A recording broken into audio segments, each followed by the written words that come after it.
Hey everyone, and welcome back to the Sports Lab. Today, we are re-putting on our lab coats to break down one of the most sublime and technically elegant strokes in all of sports. Roger Federer's iconic one-handed backhand. It's a shot that has been the subject of countless debates, a perceived weakness early in his career, and ultimately, one of the defining weapons of his prime. Have you ever wondered what makes that backhand so effortlessly powerful, so impossibly graceful? Is it just natural talent, or is there a meticulous, almost scientific method behind the magic? Before we get into the analysis, if you're a fan of the in-depth side of sports, please hit that like and subscribe button. It helps us continue bringing these stories to you. Leave a comment below with a game or play you think we should break down next. Alright, let's get into the game film. The journey of any great shot begins not with the contact point or the follow-through, but with the setup. And with Federer's one-handed backhand, this initial phase is a masterclass in efficiency and kinetic readiness. The first thing you'll notice, even before the ball crosses the net, is his subtle yet immediate shift into a ready stance. His feet are shoulder-width apart, knees slightly bent, and his weight is distributed evenly. But the true genius lies in the early preparation. The moment he reads a backhand side ball, you can see his entire body, from his feet to his shoulders, begin to turn as one synchronized unit. This isn't a simple pivot, it's a coil. He's loading his body, rotating his shoulders and hips simultaneously, with the racket almost mirroring the movement of his upper body. It's a testament to his anticipation and court awareness. He's not reacting, he's preparing. You'll see his non-dominant arm, the left one, pulling the racket back and across his body, guiding it into the perfect position for the subsequent swing. This early turn is absolutely crucial. Without it, the shot would rely purely on arm strength, which, as we'll see, is a common misconception about the one-handed backhand. Think about the classic example, his backhand passing shot against Andy Roddick at the 2007 US Open final. You can go back and watch the slow-motion footage of that point. Roddick hits a deep, wide ball to Federer's backhand side. Most players would be stretched, reaching, and just trying to get the ball back in play. But what does Federer do? He takes a couple of quick, choppy steps, and before the ball has even hit the service line, his body is already turned. His shoulders are pointed toward the side fence, and the racket is pulled back, high and ready. The preparation is so early that it looks almost casual, but it's that calm, controlled coil that allows him to absorb Roddick's pace and redirect it with such authority. You can see the energy loading in his hips and core. This early preparation gives him options. He's not just preparing for one specific shot. He's creating a platform from which he can choose to hit a topspin drive, a slice, or a defensive block. Now, a common belief is that the one-handed backhand is inherently a weaker shot because it lacks the stability and power of the two-handed version. The counter-argument to that, and what Federer's technique proves, is that the weakness isn't in the one-handed grip itself, but in the failure to execute this foundational, full-body preparation. A player who turns their shoulders late, or who simply uses their arm to pull the racket back, will inevitably produce a weaker, less controlled shot. Federer's technique shows that the one-handed backhand, when executed correctly, can be a weapon of equal, if not greater, power and artistry. The power doesn't come from a singular part of his body. It's a cumulative force, starting with that early turn and the loading of the kinetic chain. This initial coil is the first domino to fall in a sequence of perfectly timed movements that result in that iconic whiplash fast swing. It's the very definition of biomechanical efficiency, no wasted movement, just pure stored energy waiting to be unleashed. Building on that foundational coil, the next crucial step in Federer's biomechanical symphony is the unit. Turn. We talked about how his entire body turns as one cohesive unit, and this is where that concept truly comes to life. You'll notice that the shoulder and hip rotation are perfectly synchronized. It's not a sequential motion where the hips turn first and then the shoulders follow. Instead, they move together almost as if his torso is a coiled spring. His shoulders rotate a full 90 degrees or more, pointing almost directly at the sideline. This massive rotation is the engine room of the entire shot. Think of it this way. Your arm is just the delivery mechanism. The real power source is your core, your hips, and your shoulders. By coiling his upper body so deeply, Federer is maximizing the potential energy he can generate before the forward swing even begins. The hip rotation, in particular, is what links the power from his lower body to his upper body. It's the bridge that allows the force generated by his legs to travel up his kinetic chain and into the point of contact. You'll see this in the subtle shift of his weight onto his back foot as he's coiling a movement that readies him to uncoil and drive his weight forward into the ball. A perfect example of this unit turn in action is his backhand passing shot against Novak Djokovic in the 2011 French Open semifinal. Djokovic is serving wide to the deuce court, and Federer, reading the play, takes a couple of quick steps out wide. As the ball is in flight, you can see his left shoulder turn so far that it's almost pointing at the incoming ball. His hips have rotated in tandem, and his back is now facing the net. It's an incredibly aggressive turn for a passing shot, but it's what gives him the option to go for the down-the-line winner. He isn't just getting his racket into position. He's loading his entire body, creating a massive arc of motion that will translate into incredible racket head speed. When he finally unleashes the shot, you can see the uncoiling of his body, hips, and shoulders happening in perfect sequence. The shot zips past Djokovic and lands a few inches inside the sideline for a clean winner. That power wasn't from his arm. It was from the efficient transfer of energy from his coiled core. Now, a lot of people think that the one-handed backhand is all about the arm and wrist, that it's a delicate, wristy shot. This is a huge oversimplification, and frankly a myth that undermines the true biomechanics of the stroke. The counter-argument is that if you try to hit the backhand with just your arm, you'll not only lack power, but also lose control and put an enormous amount of strain on your shoulder and elbow. The power we see in Federer's shot, that incredible topspin and pace, comes from the full-body rotation. The unit turn we just discussed, his arm and wrist are crucial, yes, but they're the last piece of the puzzle, the fine-tuning mechanism. They are the conduits through which the power generated by his core is channeled. By using his entire torso to create the primary power, he can use his arm and wrist for what they're best at: control, precision, and the final flick of topspin. The efficiency of the unit turn is what prevents his arm from having to do all the work, which is why he can hit this shot thousands of times in a career without the kind of chronic arm and shoulder issues we sometimes see in other players. It's a testament to the fact that his technique is not only beautiful, but also biomechanically sound and sustainable. He's built his entire backhand on a solid foundation of core rotation, proving that the elegance of the shot is directly tied to its physical efficiency. With the foundation of the unit turned firmly in place, the next step in this kinetic sequence is the elegant and highly functional racket drop, or the looping motion. You'll notice after Federer has coiled his body, the racket head doesn't just go straight back. Instead, it traces a beautiful semicircular path. The racket head actually drops below the level of his wrist and his hand, and it does so with incredible speed. This drop is often misunderstood. People see it as an unnecessary flourish, a stylistic choice, but it's anything but. This looping motion is a direct application of physics, specifically the principles of gravitational force and kinetic energy. By allowing the racket to drop, he's essentially letting gravity do a significant portion of the work. The weight of the racket, combined with the downward pull of gravity, helps to build momentum and accelerate the racket head naturally. This is the antithesis of muscling the ball. Instead of fighting against gravity, he's harnessing it. The subsequent upward and forward swing uses this pre-built momentum to generate an enormous amount of racket head speed without requiring a huge amount of muscular effort. It's a classic example of working smarter, not harder. Think back to the iconic backhand winner against Novak Djokovic in the 2012 Wimbledon final. Djokovic hits a deep, heavy ball to Federer's backhand side. As Federer turns, you can see the racket drop almost vertically. It's a blur, but if you watch the slow-motion replay, the arc is so clean and so smooth. From this low point, he then uncoils and swings up, driving through the ball. The result is a shot that has both incredible pace and a vicious amount of topspin, causing the ball to dip just inside the baseline.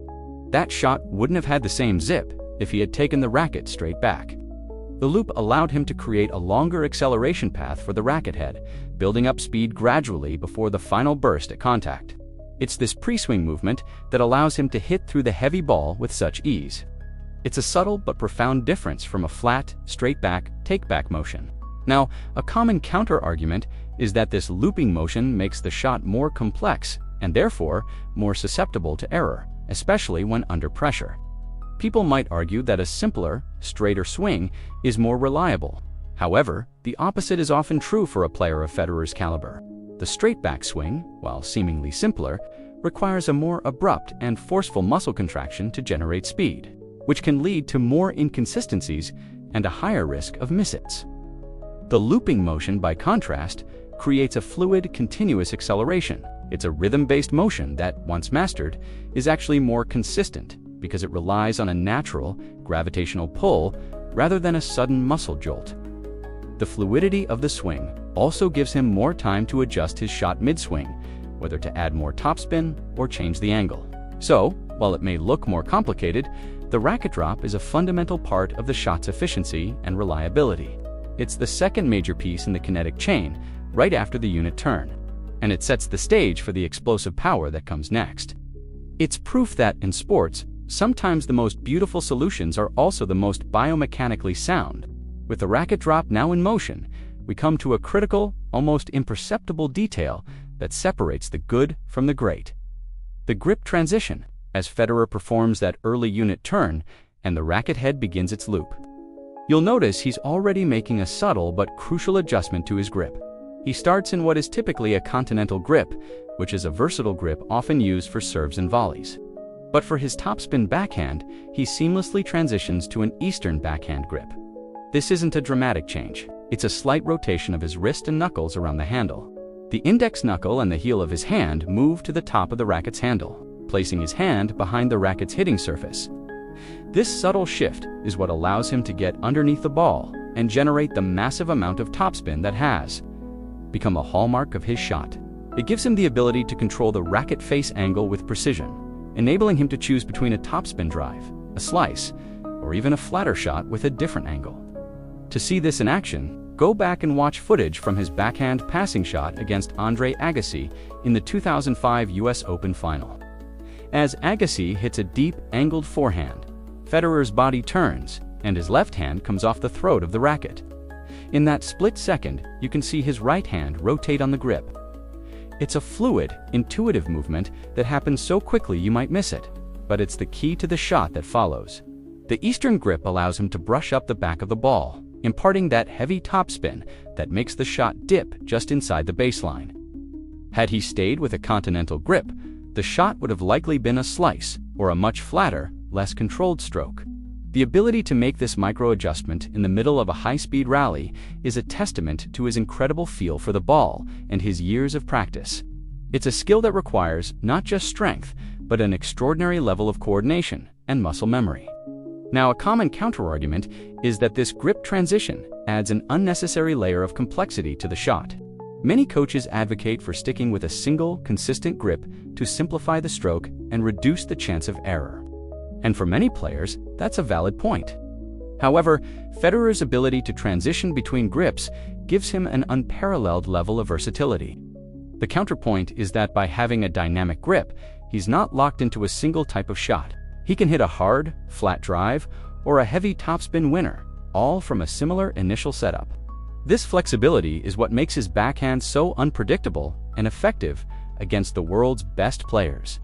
While a static grip might offer consistency in one type of shot, Federer's dynamic grip offers a much wider range of offensive and defensive options, making his backhand a true weapon. It's a perfect example of a nuanced, complex technique that, once mastered, provides a significant strategic advantage. As we've moved through the setup, the unit turn, and the racket drop, you've probably noticed a consistent theme. Every part of the body is engaged, even those you wouldn't expect. This brings us to a massively underrated and often overlooked piece of the puzzle: the non-dominant arm.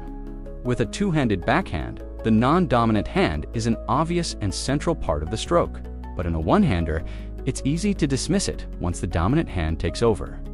However, with Federer, his left arm for a right-handed player is arguably as important for balance and shot preparation as his right arm is for hitting the ball. You can see it in his initial unit turn, where his left hand is on the throat of the racket, guiding it back and across his body. This isn't just a casual placement, it's an active, purposeful movement. The left arm acts as a lever, pulling the racket back and helping to initiate that deep shoulder coil we talked about in Section 2. like a counterbalance, ensuring his body doesn't over-rotate or become unbalanced during the critical backswing phase. Let's use a specific example. Think about his backhand return of serve against Rafael Nadal at the 2017 Australian Open final. Nadal's serve is known for its heavy topspin and left-handed kick, which makes it particularly challenging for a one-handed backhand.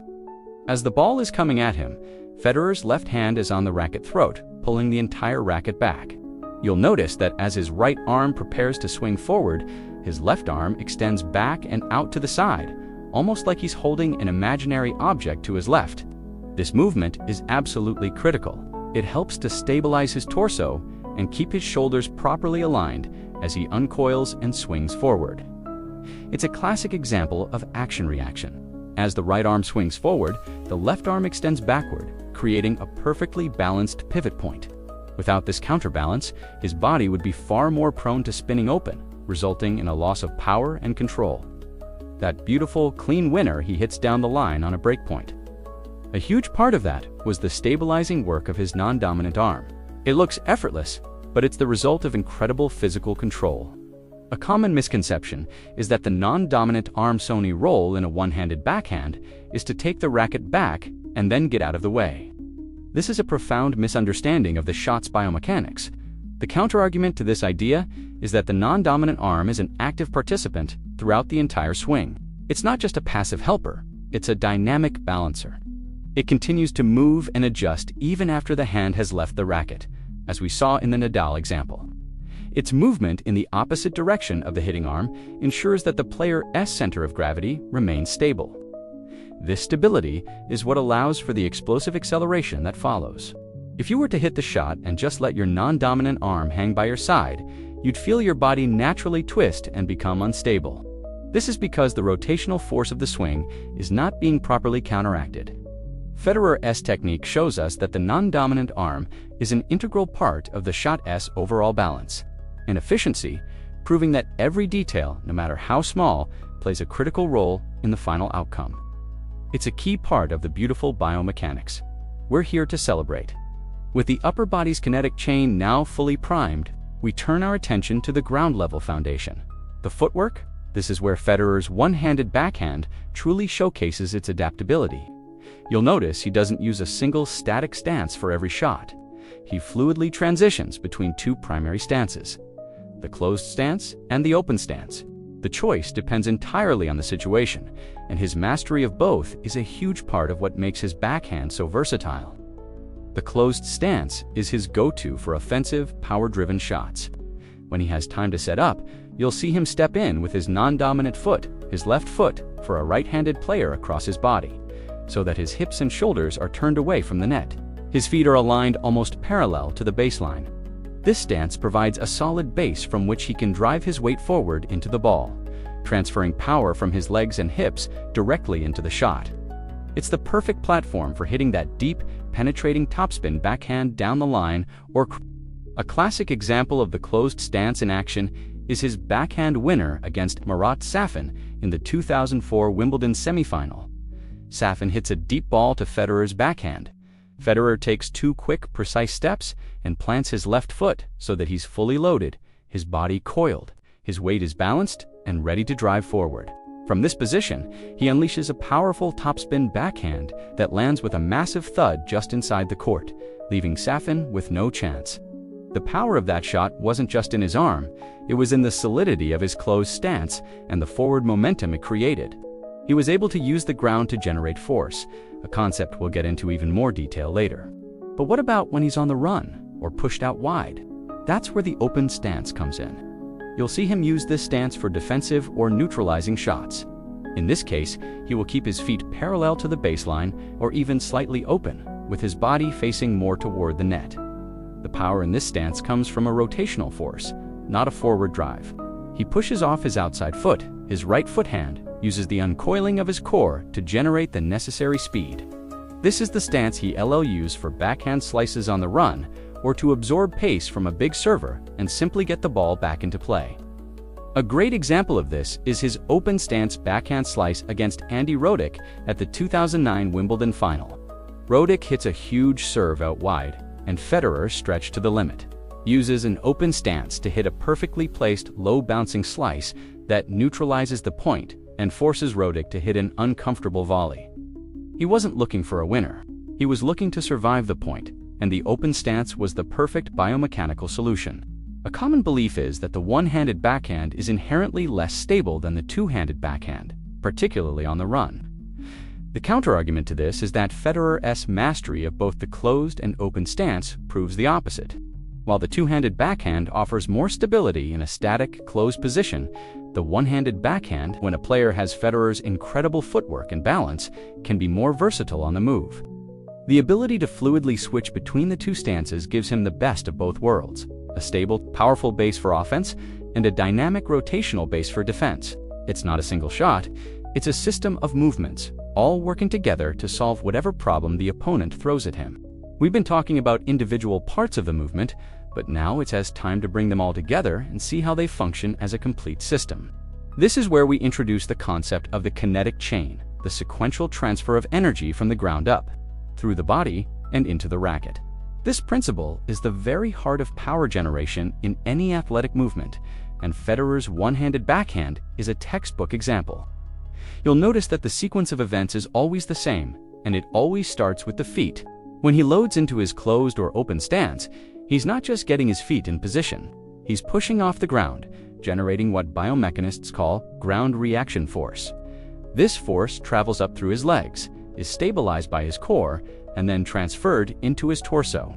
The energy then flows from the larger, more powerful muscle groups, the legs, and core, to the smaller ones, the shoulder, the arm, the forearm, and finally, the wrist. The key to the kinetic chain is not just that the energy is transferred, but that it is transferred in the correct sequence, and with precise timing. You can see how each segment of his body contributes a little bit of speed to the next segment. The rotation of his hips starts the uncoiling, which pulls the shoulder forward. The shoulder movement pulls the arm pulls the forearm. This is why a relatively slender player like Federer can hit the ball with such incredible pace. He's not using raw strength. He's using a perfectly orchestrated system of energy transfer. Think about that legendary backhand down the line against Andre Agassi at the 2005 US Open final. Agassi hits a blistering serve, and Federer takes a short hop step to load his weight. You can see the push off his back foot. That's the start of the chain. As he uncoils, the power travels up through his legs and into his core. That's the summation of speed principle in action. The ball comes off his racket like a bullet, and the speed is so great that it's over before Agassi can even react. That's not a result of just an arm swing. It's a full-body ground-up effort. The power he generated was a direct result of the efficiency of his kinetic chain. A common belief, especially among recreational players, is that hitting a powerful shot requires a big, forceful swing of the arm. The counterargument to this, and what Federer's technique so beautifully demonstrates, is that the most powerful swings are actually the ones that are the most efficient. They look effortless precisely because there's no wasted motion. If you try to power the ball with your arm, you're bypassing the larger, more powerful muscles in your legs and core, which are the true engines of the shot. Federer's kinetic chain is a testament to the fact that grace and power are not mutually exclusive. They are two sides of the same coin, with the kinetic chain being the bridge between them. We've traced the energy from the ground up, through the coiled core, and into the racket head's loop. Now, we arrive at the singular, most critical moment of the entire shot: the point of contact. This is the moment where all the preparation, all the kinetic energy, and all the micro-adjustments culminate. For Federer's one-handed backhand, the ideal contact point is remarkably consistent. You'll see that he hits the ball well out in front of his body, typically around waist height. Hitting the ball this far out in front is what allows him to use the full force of his body's rotation. If he were to let the ball get too far back, or too close to his body, he would have to use his arm to push the ball, sacrificing power and putting unnecessary strain on his elbow and shoulder. The contact point is a few feet in front of his front foot, giving his arm a full, extended position at impact. This extended arm acts as a solid, stable lever, ensuring that the energy transfer from his body is efficient and that the racket face is square to the target. Think about that clutch backhand down the line against Andy Roddick at the 2009 Wimbledon final. Roddick had hit a very flat, very fast ball to his backhand side, most players would be rushed. But Federer, through his incredible footwork and anticipation, was able to get into position early. As the ball comes to him, you can see his arm is already extended, ready to meet the ball. The point of contact is well out in front, and his racket face is perfectly vertical at impact. He doesn't just hit the ball, he hits through the ball. The result is a shot that has both incredible pace and a low, penetrating trajectory that zips past Roddick for a clean winner. That shot, which was a point that could have changed the match, was a direct result of his ability to consistently find that ideal contact point, even under the most immense pressure. Now, a common belief is that the most important thing is simply hitting the sweet spot of the racket. While that's true, it's an oversimplification.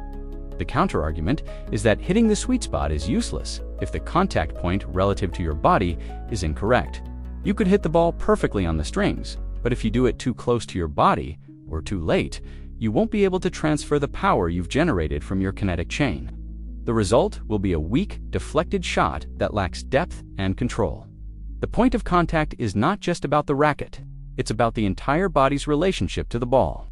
Federer's ability to consistently find the optimal contact point is the result of thousands of hours of training and a deep, intuitive understanding of the physics of his swing.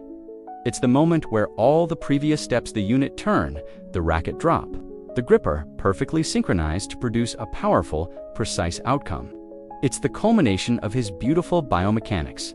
The kinetic chain is in full motion, the point of contact is perfectly set, and now we come to the final, explosive piece of the puzzle, the wrist snap. This is a point of significant debate and a lot of misconception. For many, the term wrist snap conjures an image of a violent, aggressive flick of the wrist. But with Federer, the movement is something else entirely. It's not a forceful snap, but a precise and incredibly fast rotation of the forearm, and a very subtle flick of the wrist that provides the final burst of topspin and racket head speed. This movement is a result of the energy that has traveled up his body, the culmination of the ground reaction force, the unit turn, the racket drop, and the forward drive. His wrist, which was relaxed and laid back during the swing's preparation, now releases. It's more of a passive release than an active snap, a byproduct of the incredible acceleration of his arm. This release, paired with a pronation of his forearm, is what gives the ball that distinctive, heavy topspin, making it dip viciously after clearing the net. To see this in its purest form, think about his backhand return of serve against Rafael Nadal at the 2017 Australian Open final. Nadal's heavy topspin serve is a one-handed backhand's worst nightmare. And in previous matches, Nadal would often break Federer down by targeting that wing. But in 2017, Federer had re-engineered his backhand to a level where it could handle that pace. Nadal hits a body serve with that heavy spin. Federer gets into position, and as his arm swings forward, you can see his wrist and hand lag behind the arm's movement. At the very last moment, just before and at contact, there's an incredibly fast, almost imperceptible release. His wrist and hand rotate, and the racket face brushes up the back of the ball. The ball comes back with such authority and spin that it lands deep and forces Nadal to hit a defensive shot. That wasn't a forceful snap from a tight, tensed wrist. It was a fluid, controlled release of energy. Now, a common belief is that you have to snap your wrist forcefully to get topspin, and many recreational players try to do this, often resulting in a sprained wrist or a lack of power. The counterargument to this is that a forceful, conscious wrist snap is actually a sign of a broken kinetic chain. If you are trying to generate power and topspin with your wrist alone, it means you have failed to properly use the larger, more powerful muscle groups in your legs, hips, and core. The wrist is a small, delicate joint designed for fine motor control, not for generating power. Federer's technique shows us that the best wrist action is not a primary source of power, but rather the final, precise adjustment to an already powerful swing. It's the icing on the cake, not the cake itself. The beauty of his wrist action is that it is a passive reaction to an explosive full-body movement. It's the final flourish of a perfectly executed kinetic chain, providing the spin that gives his shots their shape and control. The kinetic chain has done its work, the point of contact has been made, and now we move into the final, defining phase of the shot, the follow-through. This is where you can truly see the freedom and fluidity of Federer's one-handed backhand. His follow-through isn't an afterthought, It's an integral part of the motion that dictates control, trajectory, and consistency. After contact, you'll notice his arm extends fully, and the racket continues to swing in a long, elegant arc, finishing high over his non-dominant shoulder. This high finish is not just for aesthetics. It's a direct result of his low-to-high swing path, which is what imparts topspin on the ball.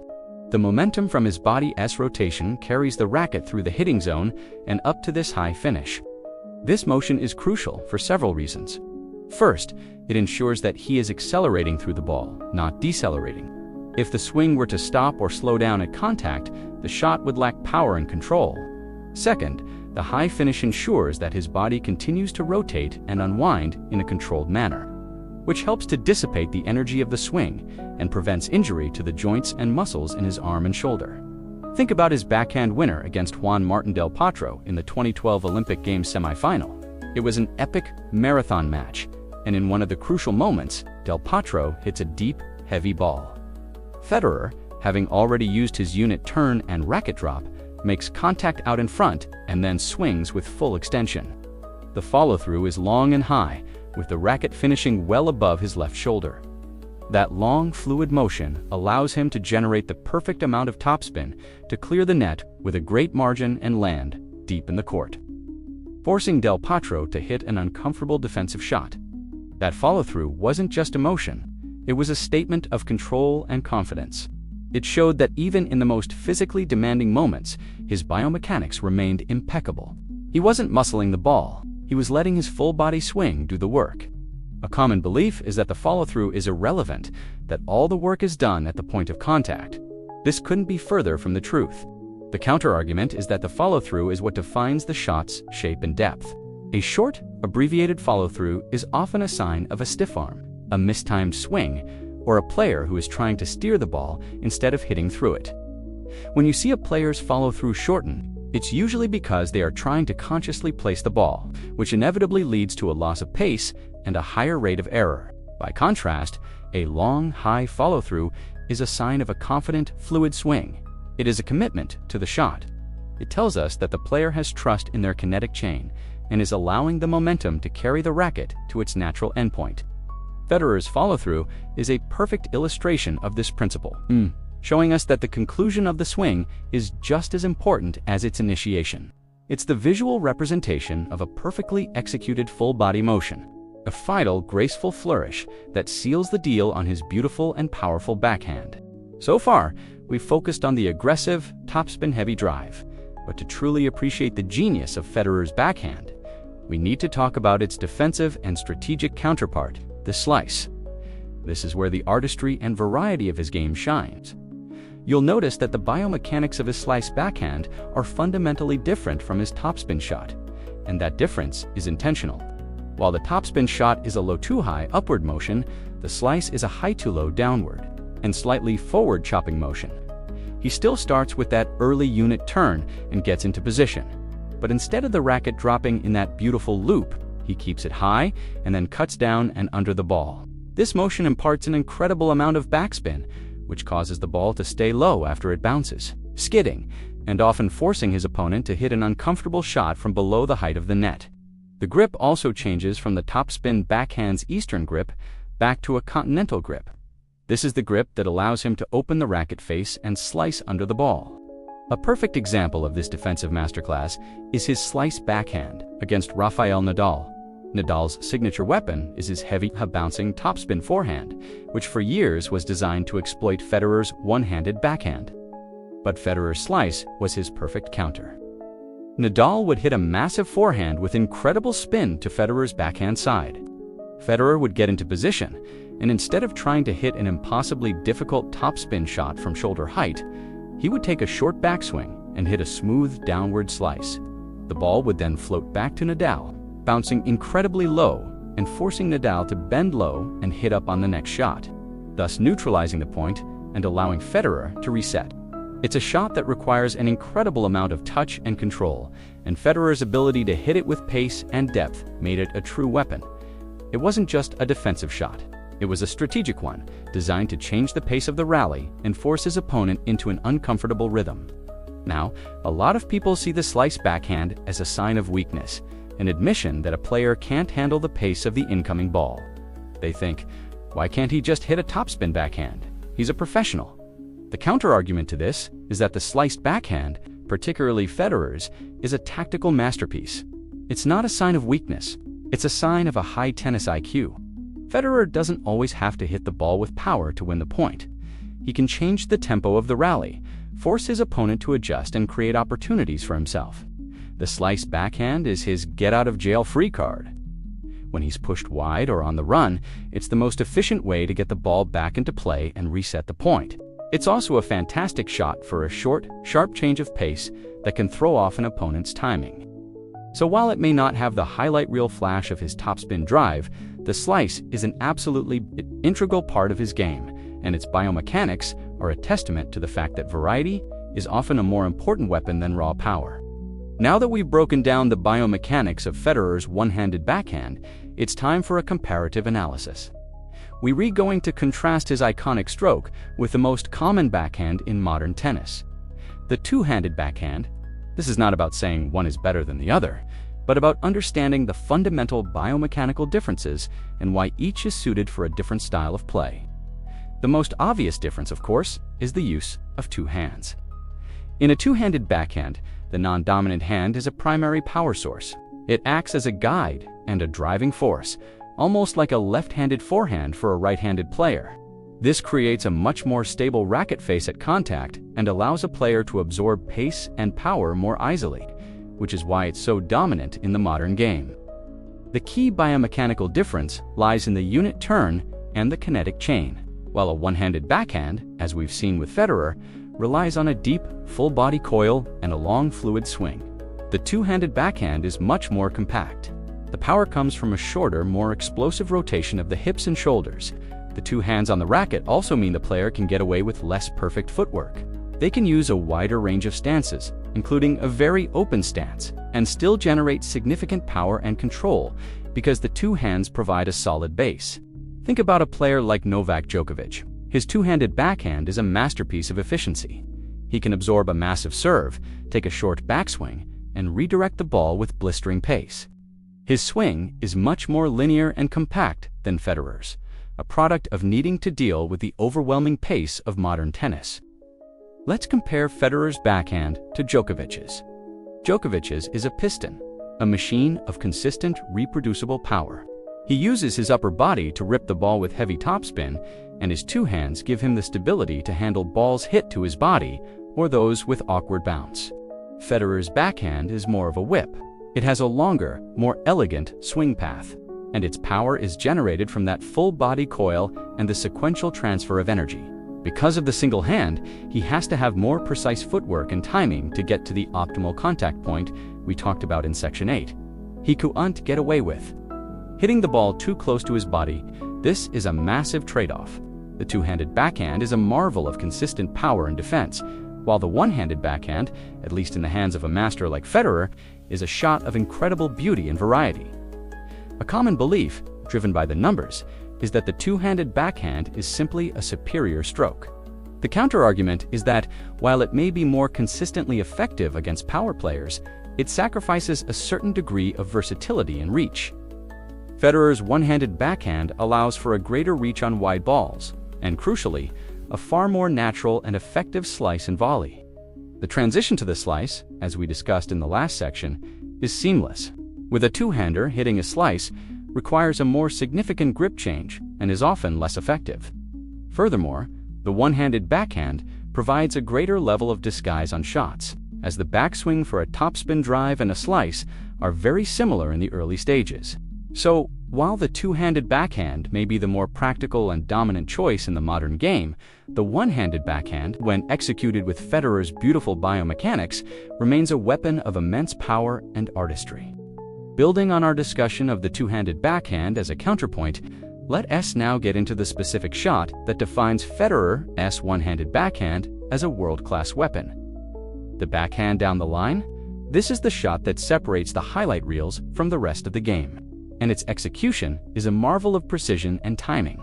You'll notice that hitting a backhand down the line is inherently more difficult and riskier than hitting a cross-court backhand.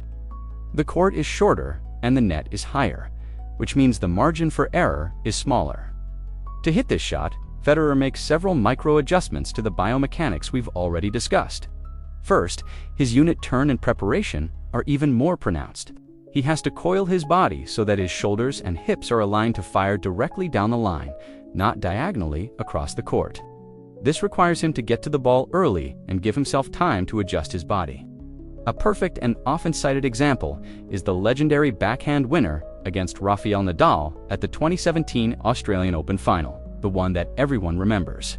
Down a break in the fifth set, with the momentum of the entire match seemingly swinging to Nadal, Federer steps in on a heavy topspin forehand from Nadal.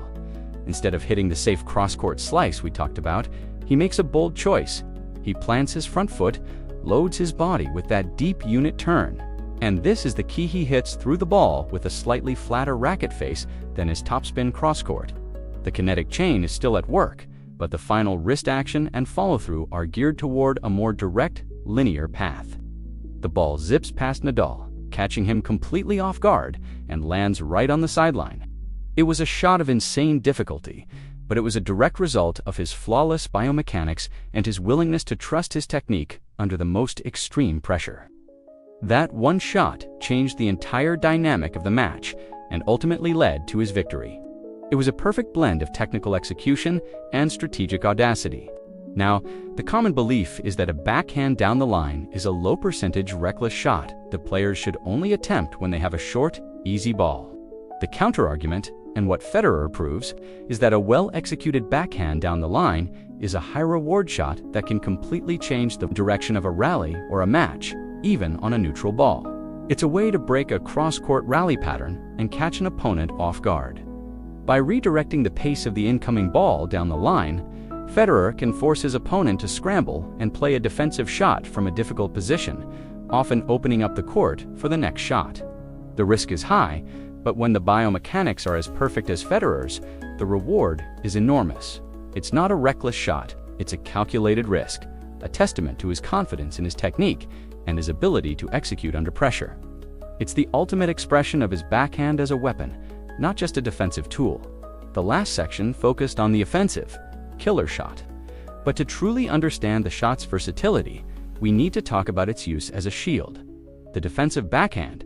This is often an overlooked aspect of the stroke, but it's where Federer's genius for court awareness and problem-solving really shines. You'll notice that when he's stretched wide or on the run, his goal isn't to hit a winner. It's simply to absorb his opponent's pace and get the ball back with depth and control. The biomechanics here are a total departure from the power-driven topspin. Instead of coiling and uncoiling, he uses a much more compact, almost abbreviated swing. The racket still goes back, but it's a shorter motion, and the primary goal is not to generate his own power, but to use the pace of the incoming ball. He meets the ball well out in front, almost like a block or a punch, and uses his extended arm and a firm wrist to redirect the energy. A fantastic example of this is his defensive backhand against Andy Murray in the 2012 US Open final. Murray was known for his ability to hit deep, heavy balls and extract errors from his opponents. In one particularly grueling rally, Murray hits a blistering cross-court forehand that pushes Federer far outside the doubles alley. Most players would be flailing, but Federer, in full retreat, doesn't try to hit a winner. Instead, he uses an open stance, plants his feet, and as the ball comes, he simply extends his arm and uses his body's momentum to guide the ball back deep into the court. It's an incredibly simple motion, but its effectiveness lies in its efficiency. He's not fighting the ball. He's cooperating with it, using its own speed to get it back into play. The ball lands deep and forces Murray to hit a slightly more defensive shot, which gives Federer the time he needs to recover and get back into a neutral position. That shot wasn't about power, it was about survival, and it was a masterpiece of defensive biomechanics. It's proof that sometimes the most important shot is the one that simply keeps you in the point. A common belief is that one-handed backhands are a liability in modern tennis because they untangle the pace and depth of the two-handed backhand. The counter-argument to this is that Federer's defensive backhand, which relies on absorbing pace, is one of the best in the history of the sport, while a two-handed backhand can be incredibly solid and stable. Its shorter swing and lack of reach can make it more difficult to deal with balls that are hit extremely wide. Federer's one-handed backhand gives him the extra reach he needs to handle those angles. And his mastery of absorbing pace allows him to play defensively without sacrificing control. He can use the opponent's power against them, turning their best offensive shots into his best defensive moves. This is what makes his backhand so unpredictable and effective. It's a shot that can be used to attack, to defend, to slice, or to drive, and each variation has its own set of perfectly executed biomechanics. It's the ultimate weapon of versatility. We've discussed how Federer uses his backhand as a shield to absorb pace and neutralize an opponent's attack. But none of that is even remotely possible without the unseen, under-the-radar masterpiece that is his footwork. It's easy to focus on the big lunges and the powerful drives, but if you look closer, what you'll notice is the constant, almost imperceptible dance of his feet. This is the art of the preparatory steps. His footwork isn't just about getting to the ball. It's about getting to the ball and then making the tiny, intricate adjustments necessary to find that perfect, optimal contact point we talked about. This is where the magic truly happens. You'll see him take a couple of big crossover steps to cover the ground. But then, as he gets closer to the ball, he'll transition into these quick, choppy, side-to-side steps. It's like he's shuffling and repositioning himself in a little box around the ball, ensuring that his body is at the perfect distance, the perfect angle, and the perfect height to unleash the shot he wants. This is what allows him to hit a heavy topspin drive one moment and a delicate slice the next, all from a similar initial position. The big movement gets him there. The small movement puts him in the driver's seat. Think back to the point we discussed in section 13, that incredible backhand down the line against Nadal in the 2017 Australian Open final. We talked about the shot's guts and glory, but let's rewind just a second and look at the footwork that enabled it. Nadal hits a deep, heavy ball to Federer's backhand. Federer takes a quick step out to his right, but instead of just stopping there, he takes 2 or 3 rapid, tiny, shuffling steps to his left. This micro-adjustment is what allows him to get his body just behind the ball, setting up the perfect position for the deep unit turn and the powerful forward drive. Without those 2 or 3 small steps, he would have been too close to the ball, forcing him to push it and lose all the power and control that came from his kinetic chain. The elegance of that winner wasn't just in the arm swing. It was in the preparatory footwork that made the arm swing possible. It was a perfect marriage of movement and shot execution. This is a point many casual observers miss. They see the big, fast sprint and think he's fast. But the real speed, the crucial speed, is in the final 2 feet of movement. It's the ability to find and create space where there seemingly is none. A common belief, especially among recreational players, is that footwork is all about speed, about just getting to the ball as fast as you can. The counterargument to this, and what Federer's technique so beautifully proves, is that speed is only half the equation. The other, arguably more important half, is precision. It's not just about reaching the ball, it's about setting up the shot. If you arrive at the ball with a big lumbering lunge, you're not in a stable position to transfer power from the ground up. You're simply trying to get the ball back. Federer's footwork is designed to create a solid, balanced platform from which he can build the shot. Those small shuffling steps allow him to plant his feet, load his weight, and initiate the kinetic chain from a stable base. This is the difference between a player who can just get a backhand back and a player who can turn a defensive situation into an offensive weapon. The small steps are the quiet heroes of the entire stroke, the unsung foundation that makes the entire biomechanical chain function with such grace and power. Building on that foundation of physical preparation, we can't talk about the one-handed backhand without talking about the mental game. This is the crucial, invisible layer that allows Federer to trust his stroke in the most high-stakes moments. You'll notice that his confidence in the shot is what makes it so lethal. It's one thing to have perfect biomechanics, but it's another thing entirely to be able to execute them when you're down breakpoint. Facing a player known for targeting your backhand, Federer's ability to consistently go for that backhand down-the-line winner, even against a rival who has historically exploited that wing, is a testament to an unshakable belief in his technique. It's a mental fortitude that was cultivated over years, transforming the backhand from a perceived weakness into a genuine weapon. He doesn't just hit the shot, he commits to it, a subtle but profound difference that is born from a deep-seated confidence. Consider for a moment the pivotal moments in his matches against Rafael Nadal. For years, Nadal's strategy was to pound heavy high-bouncing topspin forehands into Federer's backhand. This was a direct psychological attack as much as it was a physical one. Federer's backhand would sometimes falter under this sustained pressure, leading to unforced errors and lost matches. But if you fast forward to the 2017 Australian Open, something fundamental had changed. Federer's technique was more aggressive, but his mindset was the real difference. He was willing to step inside the baseline and take Nadal's forehand on the rise, even on the backhand side, to hit a hard, penetrating drive instead of a defensive slice. He was now actively looking for the backhand to win the point, not just to survive it. That was a conscious decision, a mental shift. He had to be willing to miss a few in order to hit the one that would change the match. He had to trust that his biomechanics, which had been years in the making, would hold up under that pressure, and they did. The result was not just a technical victory, but a psychological one, as he proved to himself and to Nadal that the backhand was no longer a target, but a threat. Now, a common belief is that a player's confidence is simply a natural trait, something you either have or you don't. The counterargument to this is that confidence is a skill, and it's built through repetition and trust in your process. Federer's unwavering confidence in his backhand wasn't a given. It was earned. It was earned by hitting tens of thousands of backhands on the practice court, perfecting the kinetic chain, and internalizing the movements until they became second nature. He had to put in the work to remove the doubt from his mind. When he steps onto the court in a high-pressure situation, he doesn't have to think about his grip or his footwork. The motions are so ingrained that they happen on their own. This allows his mind to be free to focus on strategy, on the ball, and on the opponent. He can trust his body to do the work. So, while it may look like an innate, magical confidence, it's actually the result of meticulous, deliberate practice. It's a psychological weapon that is directly forged from his physical preparation, proving that the mind and the body are inextricably linked in a champion's performance. We've just talked about the mental side of the game and how confidence in a shot is built on technical mastery. One of the most critical technical elements that builds that confidence is the spin factor.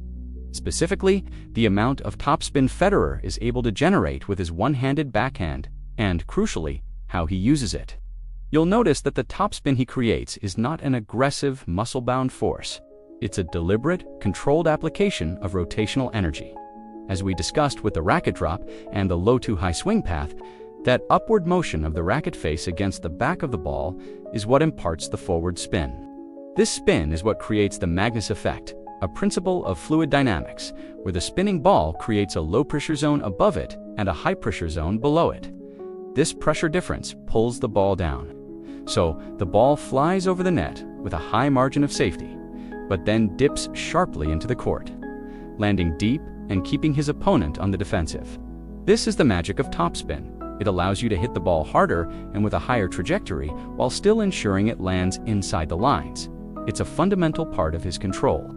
A perfect example of this topspin in action is a rally from the 2012 Wimbledon final against Andy Murray. Murray, known for his relentless defensive skills, was hitting deep, heavy balls to Federer's backhand. But Federer, having retooled his backhand, was able to handle them. You can see him absorb the pace, and then, as he swings, the topspin on his backhand is visible. The ball flies with a high arc, clearing the net by a few feet, which would normally seem too high and therefore a recipe for the ball sailing long. But the topspin takes over. The ball dips sharply and lands right on the baseline, forcing Murray to retreat and hit a defensive, high-bouncing return. That was a game-changing moment. Federer wasn't trying to hit a flat, low-percentage winner. He was using topspin to add margin for error and to control the depth and trajectory of the ball, forcing Murray out of his comfort zone. It was a shot that was both defensive in its purpose getting, the ball deep-hand offensive in its result, creating an opportunity to attack. The topspin was the key ingredient that made that shot so effective.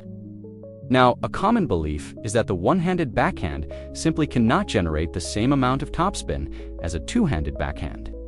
And, for the most part, that's a fair point. A two-handed backhand, with two hands on the racket, provides a more stable platform from which to brush up on the ball, often resulting in a higher spin rate. However, the counterargument, And what Federer's backhand proves is that you don't need to generate the most topspin, you just need to generate enough. The spin he creates is more than sufficient to control the trajectory, bring the ball down into the court, and make it jump off the surface in a way that is challenging for his opponents. His backhand is not about overwhelming spin, it's about intelligent spin. It's a part of a larger, more comprehensive system that includes his slice, his flat drives, and his angles. The spin on his backhand is just one tool in a very deep toolbox. It's about using the right amount of topspin for the right situation, rather than just hitting with the most spin possible. It's another example of the shot's inherent versatility, and a key reason why it has been so successful for so long. We've discussed the spin, the footwork, the mental game, and the biomechanics of the backhand in its prime. But to truly appreciate its genius, we need to take a step back and look at its journey. This is a story of evolution, of turning a liability into a weapon. ULL noticed that the backhand we're reanalyzing today is not the same one that a young Roger Federer brought onto the tour in the late 1990s. In his early years, his backhand was a shot of elegance and style, yes, but it was also a target. It lacked the penetrating power of his forehand, and opponents knew it. They would relentlessly hit into his backhand side, forcing him to hit defensive slices and giving them a chance to attack. It was a beautiful shot, but it wasn't a consistent threat. It was a rally tool, not a point-ending weapon. This is the crucial context that makes its later development so remarkable. Think back to the mid-2000s, during the early stages of his rivalry with Rafael Nadal.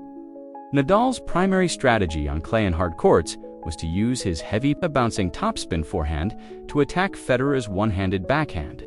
It was a devastatingly effective strategy. Federer would often be pushed back behind the baseline, hitting defensive slice after defensive slice, which allowed Nadal to control the point and eventually hit a winner. You can see this pattern repeated over and over again in their early matches. The backhand was not yet a liability, but it was a point of vulnerability. It was a shot he could rely on to get the ball back in play, but it lacked the power to turn the tables on a point. He was a champion with a world-class game, but that backhand was the one chink in his armor that opponents could consistently exploit. The evolution began with this recognition. The transformation was gradual but deliberate, and it culminated in one of the greatest comebacks in sports history.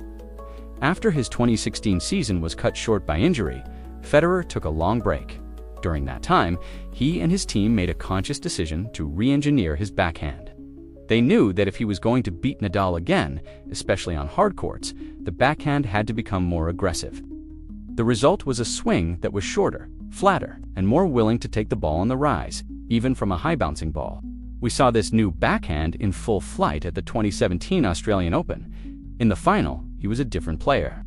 Nadal hit his signature heavy forehands, but instead of retreating and slicing, Federer stepped inside the baseline and took the ball early. He hit through it with a newfound power and conviction. The final backhand down-the-line winner we discussed was a perfect example of this transformation in action. He wasn't just surviving the backhand attack, he was using it as a springboard for his own offense. A common belief, especially for those who only started watching in the last decade, is that Federer's backhand has always been a thing of beauty and power. The counter-argument to this is that its current form is a testament to years of work, of conscious biomechanical adjustments, and of a willingness to evolve his game. He didn't just wake up one day with a better backhand, it was the result of thousands of hours on the practice court, working on that short, compact swing and the willingness to step in and take the ball early. It was a strategic shift born from a tactical necessity. The evolution of his backhand is a story of a champion who refused to be complacent, who was willing to identify a weakness and turn it into a strength, not through magic, but through meticulous and deliberate practice. It's the ultimate example of how even a perfect game can be improved, and a testament to the fact that greatness is not static, but a constant process of refinement and evolution. We've traced the backhand's evolution from a tactical vulnerability to a world-class weapon, a testament to relentless work and strategic foresight. But there is a flip side to that story that we have to discuss: the physical toll of such a dynamic stroke. A common question among tennis fans and analysts is about injury risk, specifically for the forearm and shoulder, given the immense rotational and deceleration forces involved in a one-handed backhand. And ULL noticed that the very biomechanics we've been celebrating are also a form of built-in injury prevention. His beautiful full-body swing is the reason he's been able to play this shot for so long without major issues. It's not just a product of his training, it's a product of his technique. Let's break down the physical demands. A one-handed backhand, particularly one hit with significant topspin and pace, puts immense stress on the forearm and the muscles of the rotator cuff. The racket drop, the forward acceleration, and then the rapid deceleration of the follow-through all create forces that can lead to overuse injuries, like tennis elbow lateral epicondylitis or shoulder impingement. This is a real concern, and many players with one-handed backhands have faced these issues. However, Federer has largely avoided them. Why? Because the power doesn't come from his arm. We've talked about the kinetic chan, the ground reaction force, the coil of the core, the uncoiling of the hips and shoulders.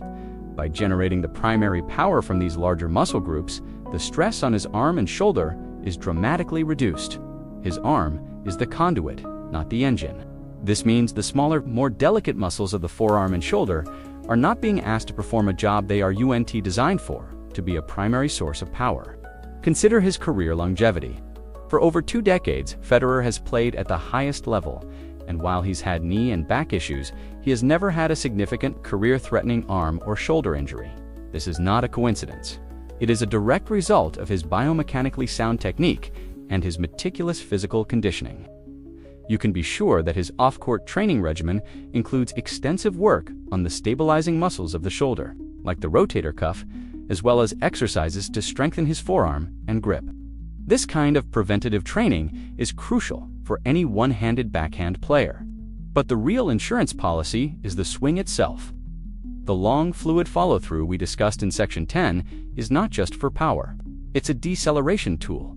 By allowing the racket to swing high and across his body, the energy of the swing is gradually dissipated, preventing a jarring, abrupt stop that could strain his joints. The motion is so natural and continuous that it protects him from the very forces that make the shot so powerful. Now, a common belief is that the one-handed backhand is inherently more dangerous and injury-prone than the two-handed backhand. This is often cited as a reason why so many junior players are taught the two-hander. The counterargument to this is that it's not the number of hands on the racket that determines injury risk. It's the quality of the biomechanics. A two-handed backhand, while more stable, can put different kinds of stresses on the body, particularly on the lower back due to the rotation and on the wrist due to the non-dominant hand. The truth is, any tennis stroke, when executed with poor technique, can lead to injury. A player who tries to hit a one-handed backhand by using only their arm will almost certainly develop problems. But a player who has mastered the kinetic chain, who uses their legs, core, and shoulders to generate power, and who allows their arm to be a relaxed, fluid extension of that power, will be able to play the shot for a lifetime. Federer's backhand is a testament to this, showing us that the most beautiful strokes are often also the healthiest. Having just explored how Federer's backhand evolved over his career, we now turn to one of the most underappreciated facets of his game: the backhand return of serve. This is a shot that, in the modern game of blistering serves, has become a massive tactical weapon, and Federer's approach to it is a masterclass in efficiency and biomechanics. You'll notice that his return of serve, particularly on the backhand side, is a different beast entirely from his ground strokes, while his topspin drive is a long, fluid, full-body swing. His return of serve is often a block or a chip, a highly abbreviated motion designed to neutralize pace rather than create it. He stands closer to the baseline than many other one-handed backhand players, and his goal is not to hit a winner, but simply to absorb the energy of the incoming serve and redirect it with depth and precision. The biomechanics of this block return are remarkably simple, a direct contrast to the complexity of his ground stroke. As the ball is fired at him, his body still goes through that early unit turn, but the backswing is minimal, almost non-existent. His racket simply goes back slightly and then punches forward to meet the ball well out in front. There is no elaborate loop, no coiling of the hips for power. The power comes from the opponent's serve. His firm wrist and stable arm act as a wall, allowing the ball to rebound off the strings with the necessary pace and depth. This shot is a testament to the principles of physics. He is not trying to generate energy, he is trying to transfer it. This is a crucial distinction. By using the opponent's own pace, He can get a deep, penetrating ball back into play with minimal effort, saving his energy for the rallies to come. A fantastic example of this is his backhand return of serve against John Isner, particularly in the 2017 US Open. Isner, with his massive serve, is a one-handed backhand's worst nightmare. His serves come in at over 130 miles per hour, with incredible kick and spin. But against Isner, you'll see Federer take a compact forward step and simply block the return. He doesn't try to hit a winner. He just puts a wall in front of the ball and lets Isner's pace do the work. The ball comes back with a low skidding trajectory that forces Isner to bend down and hit up, putting him on the defensive immediately. That one shot, that simple, almost lazy-looking block, is what neutralizes one of the greatest serves in tennis history. It's a perfect example of a shot that is not about flash or power, but about tactical efficiency and biomechanical precision. Now, a common belief is that the one-handed backhand is a liability on the return of serve, and that you have to step way back to return a big serve.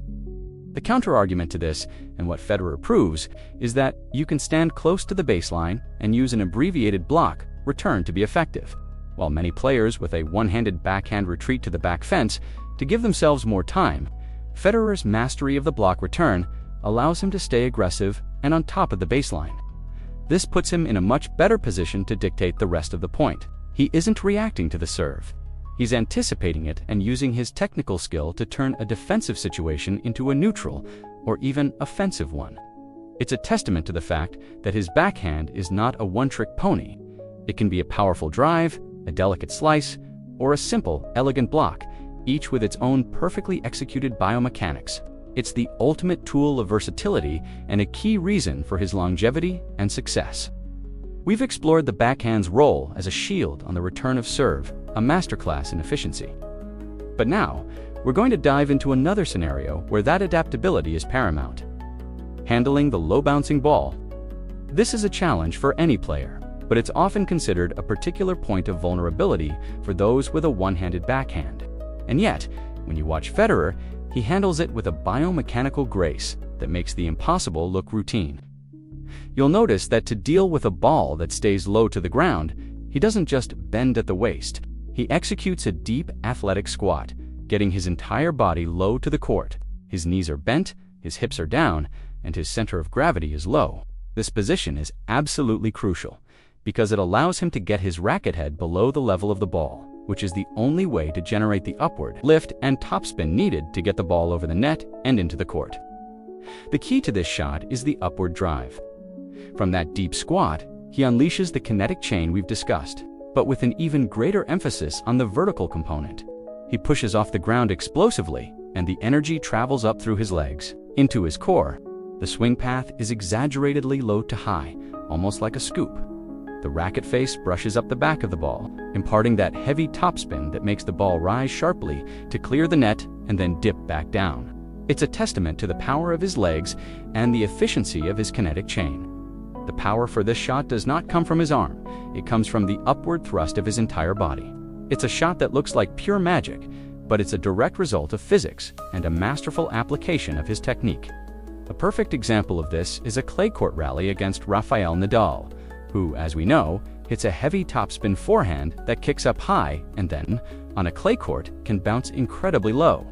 In a match on the red dirt, Nadal hits a short-angled forehand that pulls Federer wide and makes the ball die just after the bounce. A lot of players would be forced to hit an awkward defensive slice from this position. But Federer, in a moment of genius, lunges out wide, executes that deep squat, and with an incredibly low-to-high swing, whips the ball back cross-court with such heavy topspin that it clears the net, lands deep, and forces Nadal into a scrambling defensive shot.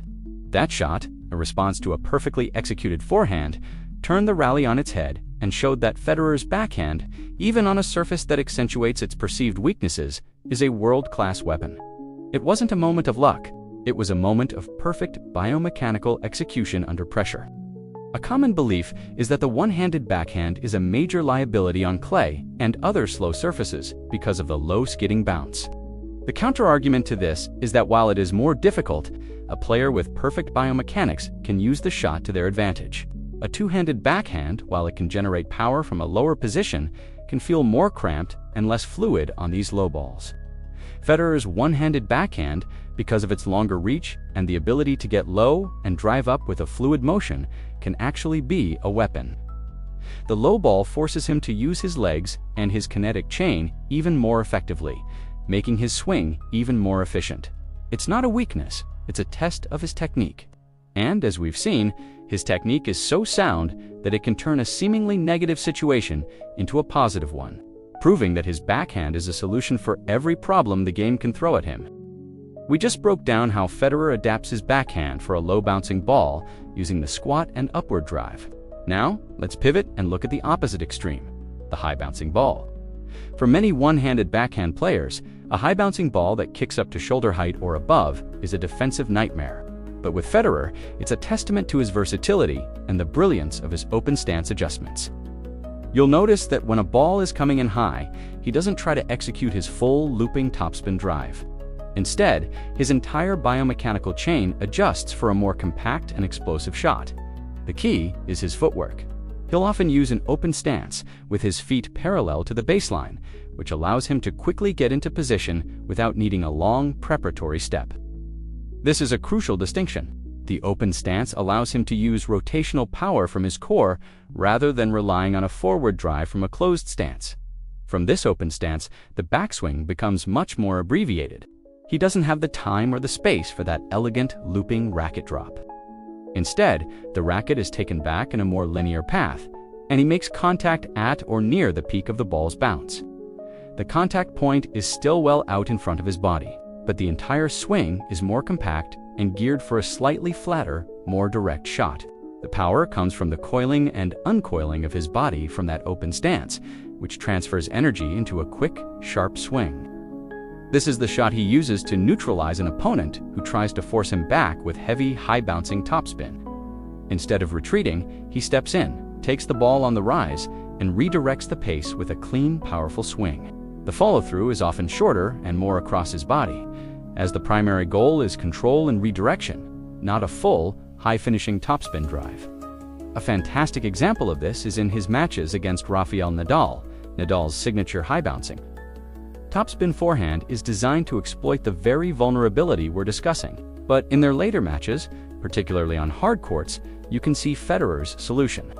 Nadal hits a forehand that would normally kick up to Federer's shoulder. Instead of letting it rise, Federer steps into the court, takes an open stance, and with a quick, compact swing, redirects the ball back cross-court. The ball has incredible pace, and it zips past Nadal, often before he can react. That wasn't a moment of just pure power. It was a moment of perfect technical adjustment. He didn't fight the ball, he met it head-on with a tailored biomechanical solution. By taking the ball on the rise, he took away the time that Nadal's heavy topspin would have given him to recover and set up for the next shot. It was a strategic masterclass enabled by a perfect technical execution. Now, a common belief is that the one-handed backhand is a major liability against a high-bouncing ball, and that it's a shot you should just get back and play defensively. The counter-argument, and what Federer proves, is that a well-executed open stance backhand is a powerful offensive weapon. While it is more difficult to execute, its reward is enormous. By stepping in and taking the ball on the rise, he puts his opponent on the defensive and takes away their primary weapon. It's a shot that requires a tremendous amount of footwork, timing, and confidence, but its effectiveness is undeniable. It's yet another example of how his backhand is a complete, versatile system with a solution for every type of ball and every tactical situation, proving that it is a far more complex and capable stroke than its critics often give it credit for. Building on our analysis of how Federer handles different ball heights, we now come to a rare, almost mythical shot in his arsenal that perfectly encapsulates his complete mastery of the court: the inside-out backhand. This is a shot so difficult and so unexpected that it's almost a ghost in his game. But when he hits it, it's a moment of pure genius. You'll notice that in a traditional rally, a right-handed player will stand on the backhand side of the court and hit a cross-court backhand to the opponent's forehand. An inside-out backhand is the opposite. It's when a player stands on the forehand side of the court, but instead of running around to hit a forehand, they use their backhand to hit a shot that goes diagonally across the court, away from them, and lands in the opponent's forehand corner. It's a shot of supreme control and disguise. The biomechanics of this shot are a highly advanced modification of his standard backhand. He has to get his feet into position to make a backhand from a forehand side court position, which often involves a quick adjustment or a short lunge. The unit turn is still there, but it's tailored to open up the court. The key is the swing path. The racket travels on an inside to outside arc relative to his body, generating both pace and a subtle amount of side spin that makes the ball curve away from his opponent. This shot is a perfect example of what a player with complete command of their body and stroke can do. It's not a common shot because it's a higher-risk, low-percentage move that requires you to hit a potentially weaker shot into your opponent's strength. But when Federer executes it, it's a thing of devastating beauty. A fantastic example of this is a rare inside-out backhand he hit against Andy Roddick at the 2005 Wimbledon final. The ball was hit short to his forehand side. Most players would have taken an aggressive forehand and gone for the kill. But Federer, with his opponent scrambling and anticipating a forehand, instead hit a lightning-fast inside-out backhand. The shot had so much pace and a deceptive curve that it landed deep in the corner, leaving Roddick completely flat-footed and with no chance to return. It was a moment of pure audacity and technical brilliance. It wasn't a shot he practiced every day. It was a shot he had the confidence to pull out of his pocket in a high-pressure situation, knowing that his opponent would never see it coming. Now, a common belief is that the inside-out backhand is tactically nonsensical, and that you should never run around your forehand to hit a backhand. The counter-argument to this, and what Federer's execution proves, is that its rarity is precisely what makes it so effective. It's a shot of surprise. In a game where players are so well prepared for every type of shot, the ability to pull a rabbit out of the hat can completely change the momentum of a rally. It's a way to break an opponent's rhythm, to force them to react to a completely unexpected angle. It's not a shot you hit for every rally, but when you hit it, you are making a statement. It tells your opponent that you have a complete command of your stroke, and that they can never truly anticipate your next move. It is the pinnacle of his backhand's versatility, proving that his game is a blend of both high-percentage efficiency and jaw-dropping creativity. We've broken down how Federer adapts his backhand to different heights, from the deep squat on a low ball to the compact open stance swing on a high ball. Now, let's talk about a variable that changes everything: the court surface. This is a crucial element of the game and a huge part of Federer's genius lies in his ability to subtly adjust his backhand to account for the different bounce characteristics of grass, clay, and hard courts. UL noticed that a one-size-fits-all approach to the backhand simply doesn't work at the professional level. His ability to succeed on all surfaces is a direct result of his willingness to change his biomechanics to match the environment. On grass, the ball has a fast, low, and often skidding bounce. The grass absorbs energy, so the ball loses a lot of its vertical speed and tends to stay low. This is where Federer's backhand slice, which we discussed in section 11, becomes an absolutely lethal weapon. The slice, which already has a low bouncing trajectory, is amplified on grass. It skids through the court, staying impossibly low and forcing his opponent to bend down uncomfortably to try and get the ball back. On this surface, his topspin backhand is often hit with a slightly flatter, more penetrating trajectory to account for the low bounce. He's not looking to generate a high dipping arc. He's looking to hit through the court and keep the ball low. This is why his game on grass often looks so effortless and efficient. His backhand is perfectly suited to the surface's characteristics. Now, let's contrast that with clay, the slowest surface. On clay, the ball has a much higher bounce and a slower pace due to the friction of the granular surface. The topspin from his opponent's shots is amplified, making the ball kick up to shoulder height, a challenge we talked about earlier. On clay, you'll see Federer rely more on his topspin drive to deal with the high bounce. The long, elegant, low-to-high swing we've analyzed is perfectly suited for generating the heavy topspin needed to counter an opponent's high-bouncing ball. He also uses his backhand slice to great effect, but its purpose is different. On clay, the slice slows down and sits up more, so he uses it for a short, deceptive drop shot or to change the pace of the rally rather than as a primary attacking weapon. His entire backhand toolkit is recalibrated for the slower, higher bounce of the clay court. On hard courts, which are the most common surface on tour, the backhand is a blend of both styles. The bounce is more predictable and consistent than on grass or clay, so Federer can be a little more aggressive with his topspin backhand. He can hit through the ball with power and confidence, knowing exactly how it will bounce. The hard court rewards his ability to hit both a powerful topspin drive and a low skidding slice. The variety is a major weapon, as he can keep his opponent guessing. A common belief is that court surface doesn't significantly alter a player's biomechanics. That a great stroke is a great stroke, regardless of where it's hit. The counter-argument to this is that subtle adjustments are the mark of a true master. A player who fails to account for the surface will be at a disadvantage. Federer's ability to transition from a flatter backhand on grass to a higher, more topspin-oriented backhand on clay is a testament to his tactical brilliance and his complete command of his biomechanics, proving that he is not just a master of the shot, but a master of the game itself. We've journeyed through the backhand, from the initial coil to the final flourish, from its humble beginnings to its triumphant evolution. We've dissected its biomechanics on different surfaces and in different tactical situations. Now, it's time to step back and look at the bigger picture. What is the legacy of this shot? Its legacy is a perfect blend of style and substance. You'll notice that the one-handed backhand has a unique place in tennis. In an era dominated by the two-handed power game, Federer's backhand stood as a symbol of grace, artistry, and a different way of playing the game. It was a throwback to a more classical style, but one that had been meticulously updated and perfected for the modern era. Its beauty wasn't accidental, it was a direct result of its technical brilliance. Let's recap the substance. We've talked about the kinetic chain, the ground-up transfer of power that makes the shot look so effortless.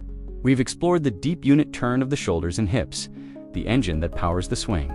We've seen the racquet drop, a stroke of genius that uses gravity to build momentum.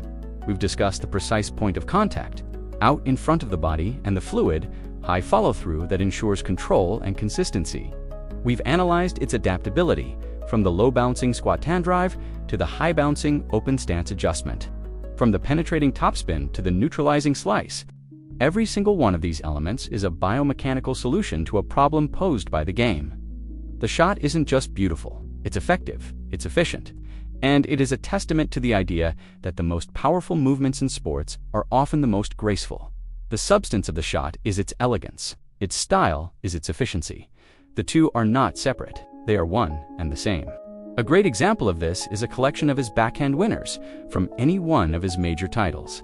You can watch a montage of his best shots and see a consistency in the grace of his movement that is almost spiritual. The way his body flows, the way the racket seems to become an extension of his arm. The way the ball zips off the strings with a violent elegance, it's all a product of the biomechanics we discussed. Every part of the shot is working in harmony with no wasted motion and no unnecessary tension. It's a shot that has inspired a generation of players to take up the one-handed backhand, not because it's the easiest or most practical shot, but because it's the most beautiful.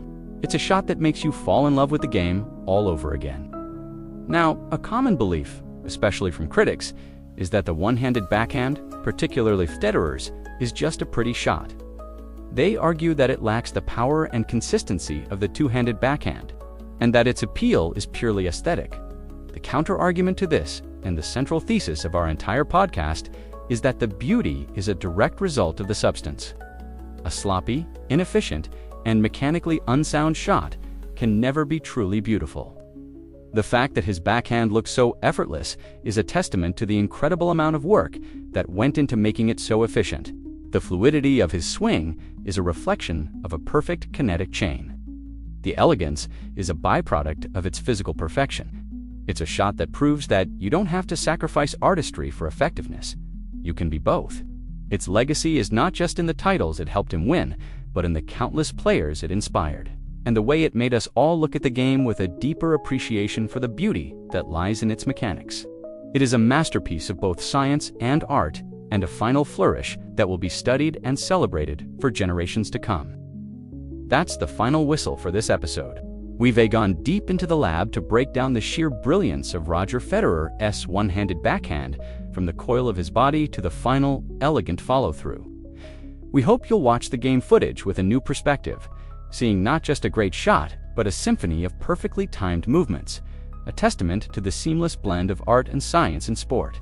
His backhand is a reminder that the most beautiful strokes are often the most efficient, and that with dedication and a love for the craft, a perceived weakness can become an iconic strength.